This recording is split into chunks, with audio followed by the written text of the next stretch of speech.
Good morning class.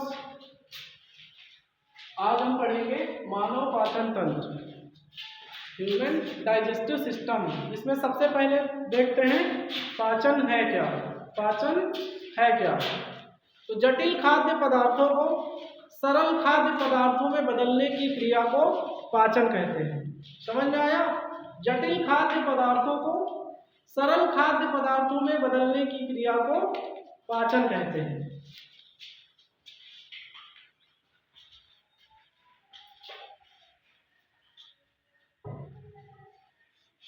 जटिल खाद्य पदार्थों को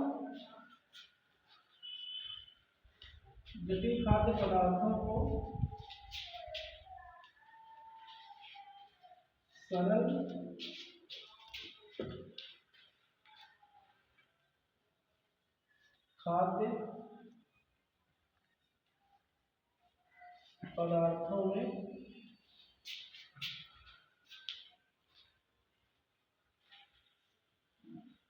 बदलने की क्रिया को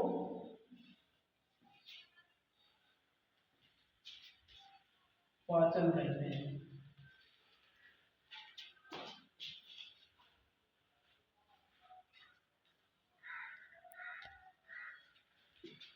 जटिल खाद्य पदार्थों को सरल खाद्य पदार्थ में बदलने की क्रिया को पाचन कहते हैं। चलिए, पाचन हो गया। आगे देखते हैं पाचन तंत्र क्या है। तो पाचन तंत्र वे सभी अंग जो पाचन की क्रिया में भाग लेते हैं। वे सभी अंग जो पाचन की क्रिया में भाग लेते हैं मिलकर एक तंत्र बनाते हैं जिसे मानव पाचन तंत्र कहते हैं। क्लियर है? यानी जो अंग पाचन से संबंधित क्रियाएं करते हैं वो मिलकर के एक तंत्र बनाते हैं जिसे मानव पाचन तंत्र कहा जाता है। क्लियर है? चलिए, पाचन हो गया, पाचन तंत्र हो गया। अब देखते हैं मानव में पाचन जो है वो कितने चरणों में होता है। ठीक है? तो पाचन के चरण, पाचन के चरण। चलिए, सबसे पहला देखते हैं। हम सब खाना खाते समय क्या करते हैं? सबसे पहले अपने हाथ से उठाते हैं और उठा के क्या करते हैं? मुख में रखते हैं, यानी उसको क्या करते हैं? ग्रहण करते हैं। तो यह क्रिया क्या कहलाती है? अंतर ग्रहण। बस इतना सा। क्या कि हमने भोजन का टुकड़ा उठाया और अपने मुंह में रखा, यानी भोजन को मुख में ग्रहण किया, उसे क्या कहेंगे हम? अंतर ग्रहण। चलो दूसरा देखते हैं। दूसरी क्रिया में आता है पाचन, यानी जब हम भोजन को ग्रहण करते हैं तो उसको क्या करते हैं? सबसे पहले मुख से चबाते हैं। चबाते हैं ना? चबाते हैं। चबाने के पश्चात चबा चबा करके तब धीरे धीरे वो हमारे पेट में पहुंचता है। पेट में पाचन की सभी क्रियाएं जो है संपन्न होती हैं और जब पाचन की क्रिया पूरी हो जाती है, यानी भोजन जो है हमारे पेट में पूरी तरह से पच जाता है, तो उसके पश्चात तीसरी क्रिया होती है, वो है अवशोषण।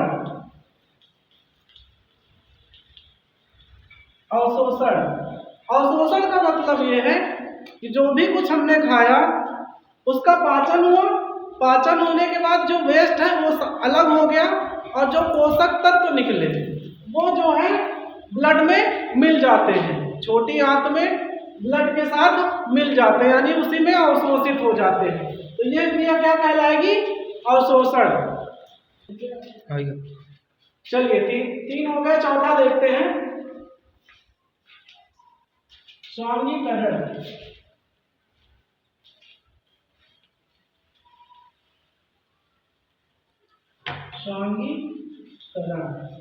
अब स्वांगीकरण का मतलब क्या है? देखिए, अवशोषण में क्या होता है कि जो हमारा पोषक तत्व है, यानी हमने जो पाचन के पश्चात जो पोषक तत्व जो हमको मिले वो क्या करते हैं? वो ब्लड के साथ घुल जाते हैं और घुल करके प्रत्येक कोशिका तक पहुंचते हैं। ठीक है ना? कौन पहुंचता है? पोषक तत्व। किसके साथ? ब्लड के साथ। जब ये प्रत्येक कोशिका में पहुंचते हैं तो पोषक तत्व जब कोशिका में पहुंचते हैं तो पोषक तत्व जीव द्रव्य में विलीन हो जाते हैं। क्या होते हैं? विलीन हो जाते हैं यानी समा जाते हैं। अर्थात पोषक तत्व जो है, पोषक तत्वों का जीव द्रव्य में विलीन होना स्वांगीकरण कहलाता है। क्लियर है? इसके बाद पांचवा है बहिक्षेपण।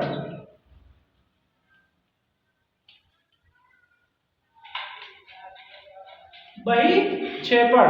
अब पाचन के पश्चात जितना भी शेष मटेरियल जो ठोस है वो बचता है, जो अपशिष्ट पदार्थ के रूप में होता है, जितना भी ठोस मटेरियल बचता है उसे हम मल के द्वारा शरीर से बाहर निकाल देते हैं।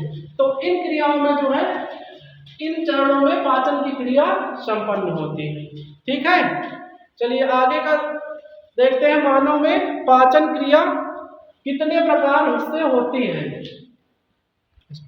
चलिए, पाचन के जो चरण हैं वो कंप्लीट हो गए, यानी हमने पढ़ा पाचन 5 चरणों में कंप्लीट होता है, जिसमें सबसे पहला अंतर्ग्रहण, दूसरा पाचन, तीसरा अवशोषण, चौथा स्वांगीकरण और पांचवा बहिक्षेपण। इसके बाद हम देखते हैं पाचन कितने प्रकार से होता है। हमारे शरीर में पाचन कितने प्रकार से होता है, ठीक है ना। तो सबसे पहला देखते हैं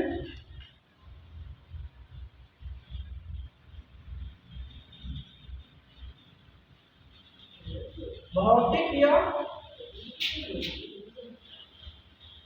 यांत्रिक पाचन। भौतिक या यांत्रिक पाचन। चलिए आगे देखते हैं। देखिए, भौतिक पाचन क्या है कि जब हमने भोजन को उठाया और मुख में रखा, मुख में रखने के बाद जब उसको हम चबाते हैं, चबा कर उसको छोटे छोटे टुकड़ों में बांटते हैं। भोजन को मुख में छोटे छोटे टुकड़ों में बांटते हैं, यही क्रिया क्या कहलाती है? यांत्रिक पाचन। क्लियर है? यानी भोजन को मुख में चबा करके तोड़ना यांत्रिक पाचन कहलाता है। ठीक है।